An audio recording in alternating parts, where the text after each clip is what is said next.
Now in chapter 3, it focuses on a place, Zubaiji. I'm pretty sure that's how you pronounce his last name. Zubaiji or Baiji or whatever. Um, this is a place that Zhu and the gang used to be at, and this is where everyone gets captured besides Sun Wukong, where he takes the Spider Sisters who helped kidnap the group hostage, and he goes ahead and takes them hostage. So he goes ahead and gives an ultimatum to their Taoist, bonded brother, I suppose, that if he doesn't give up, his friends, he will kill his bonded sisters, which he refused. And Wukong just goes ahead and murders the sisters, which pisses off the Taoists. I'm like, bro, what did you expect? This is the Monkey King. He doesn't give a fuck about what's going on here, right? But in this game, they had a element of romance that makes sense to me, and I think it's really, really lovely, right? So Zubaiji, who we understand used to be a heavenly marshal who fell in love with the moon goddess during his chase for her, another goddess fell in love with him, but Zhu was punished. He was punished to become mortal because he witnessed the Jade Emperor and this goddess be romantically involved, which is a big no-no in their whole heavenly court sort of thing. And he was cursed to be mortal, but he became a pig, and yeah, he was also cursed with possibly having his relationships end in tragedy for 100 lifetimes or whatever, which is fucking crazy, right? But in the end, he just became a pig man, right? But the goddess that was in love with him, right, gave up her godhood and reincarnated and became the violent spider. She became like a spider Yaogwai person, right? And in this story here, she is one of the sisters Sun Wukong in the original story takes hostage. When Zhu does meet her, it was like, I guess, love at first sight, because I suppose like she knew it was him, and I guess he knew that it was her at the same time.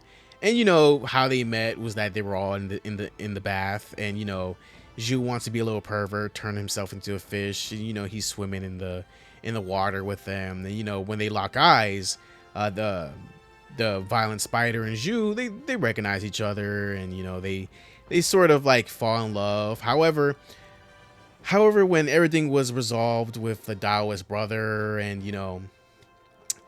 Sun Wukong and everybody had to leave, he had to leave her behind. And it really fucked him up, because he is still in fear of the curse and doesn't want anybody he loves to be hurt ever again. So the violent spider would wait for him for fucking years and years, only to have children to extend her family, but she would only love Zhu, right? Which is, it's very sweet. It's a very tragic and beautiful story, and I really feel fucking bad for him, because he's really scared of this curse, which is why he keeps everybody at arm's length, and he's kind of an asshole, but he uses it to his advantage to keep everybody away, which I'm not really mad about. Honestly, shit's fucked up. But when I got through this chapter, and I thought that this individual small little story was the best, oh boy, man, chapter 5 hit me like fucking crazy, right? So we would enter the Bull King's domain and find out that his son, that's not really his son really, but his son, Red Boy, yes, Red Boy, I was making fun of him like he's gonna be Red Man at some point, but boy, okay, let's get back on topic, right? Red Boy would go ahead and mortally wound his father, and take over the mountain and stuff, and burn it down for some fucking reason. This chapter is a bit more straightforward, which I liked, but it kind of like made me think of like what's going on in terms of the story. So when you're playing this chapter, you do get recruited to help the Bull King by his daughter that he had with a concubine that fucking Zhu murdered during the fucking Journey to the West era, right? So that's fucked. We go ahead and fight our way to the Ox King, and then we fight Red Boy. He becomes Red Man, coincidentally, or the Yaksha King, whatever, right? After he goes ahead and absorbs the relic that the Ox King tried to give to us.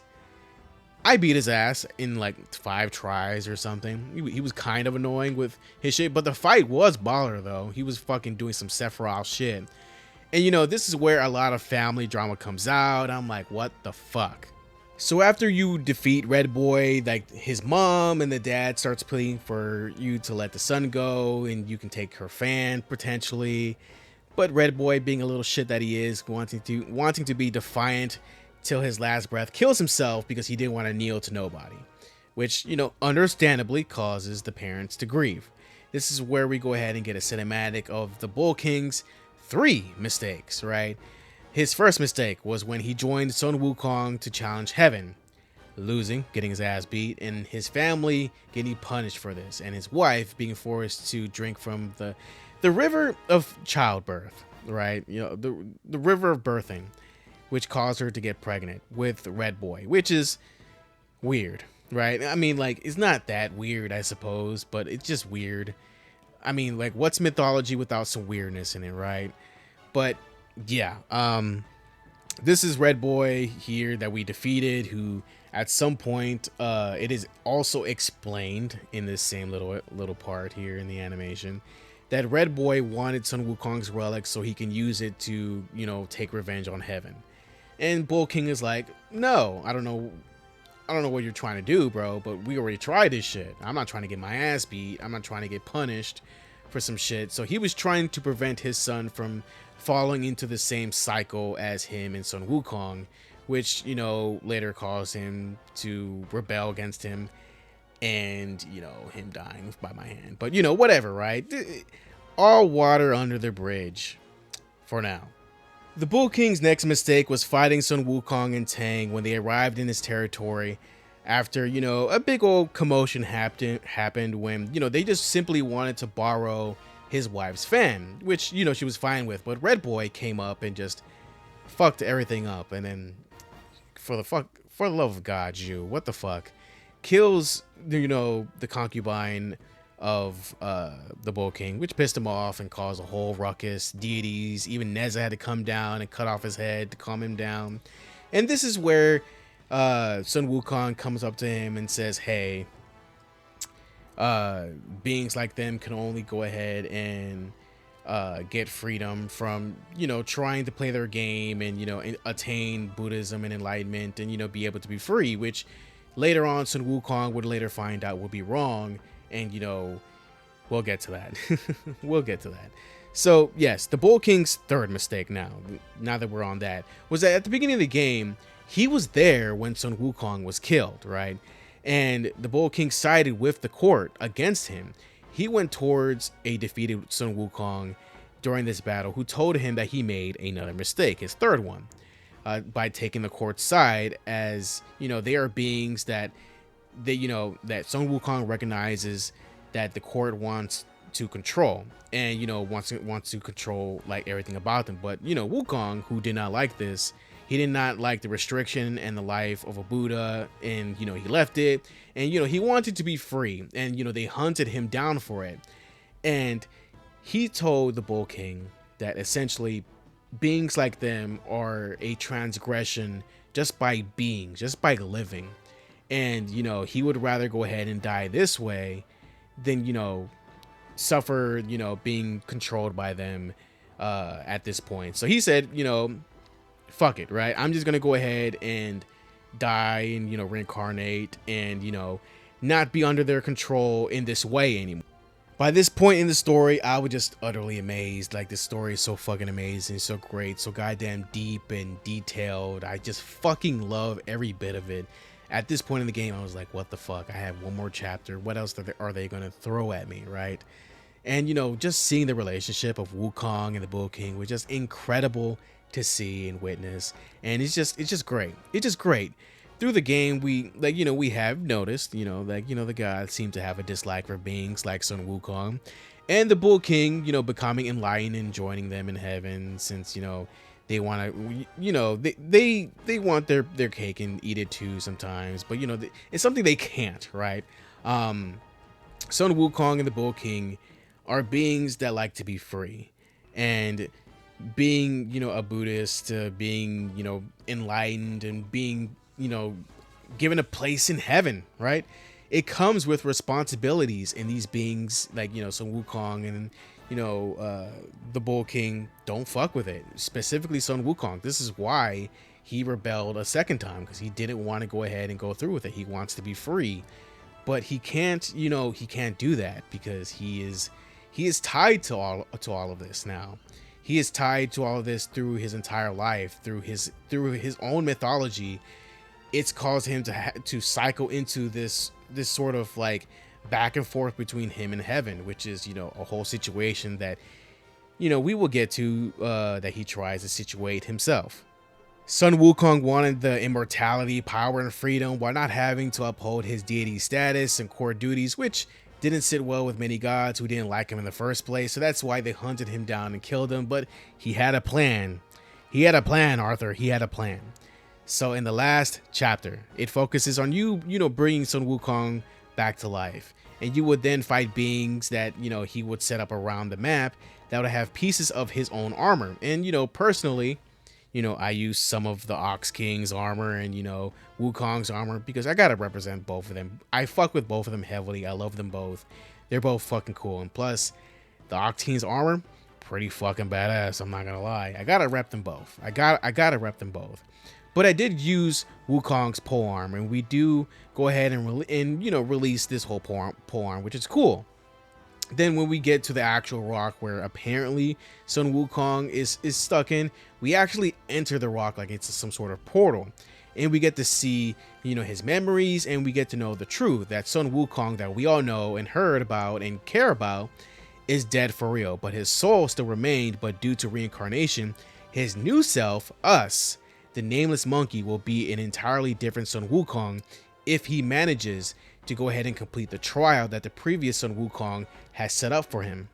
We, as the nameless monkey, and now with all the relics, we try to face the last remnants of the original Sun Wukong, who, I'm not gonna lie, beat my fucking ass. But the fight, even with the stone monkey version of him, and finally the actual Sun Wukong outer shell remnant, it's by far, to me, my most favorite fight in the game. The disrespect to me, though, with the command grabs and, taking my juice, my healing juice, I'm not mad, but it hurt me, man. It hurt my soul. But this is where I'm going to get to the real ending pretty quick. In the initial bad ending, you get the headband that the gods put on you in the first place, and now you're basically continuing Sun Wukong's sentence in the stone for thousands of years or whatever, right? But in the real ending, we wake up before the band is put on our heads, and we get a cinematic basically showing us that everything is the headband's fault, that this is the reason why he's in this cycle of service and defeat because of the headband, and he is forever tied to this, and the headband is forever tied to his immortal body. So I suppose the plan was for him to die and allow his reincarnation to take his place now without the headband. He would get everything else, but forego the headband, and he can allow himself to be free and live the life he wants. Possibly, get revenge on heaven and create a new cycle of things to where he is officially the strongest and so on, right? And maybe not do that, but attain a life that he wants without any extreme obstacles, which we know, since our nameless monkey is now Sun Wukong, it's probably not going to go well. So this cinematic at the very end has a couple like interpretations, because it looks like it's going backwards in terms of like the events of what's going on. I feel like the cinematic, like when it starts, it's going backwards, but towards the end, it starts to it has two different sets of events in the cinematic, and I think it's really interesting. It's really creative, and just showing us like so many different parts of Sun Wukong's history and everything, from his death to his initial like toast with like his original like Yao Guai kings before they get ready to go to battle, and then at the very end when he reminisces about it all and goes to his final battle before his initial death. It's pretty fucking cool. It's pretty fucking exciting. And this game, I swear, dude, it's already giving me just goosebumps thinking about it, right? like the ending of the game is just so beautiful, it's so great. And I wouldn't even call this game a game anymore. It's a fucking journey. Like you get angry, excited, emotional, like, you know, you get genuinely sad, and you're listening to all this history, all this mythology, and you feel like part of it, and it's really fucking good. It's really fucking great that you feel this way when playing this game, because you're part of this. You are no longer the nameless fucking monkey that you are. Why do I fucking sound like Frieza for some reason?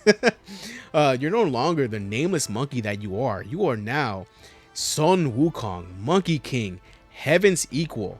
You are now the new Monkey King. You are now Goku, for fuck's sake.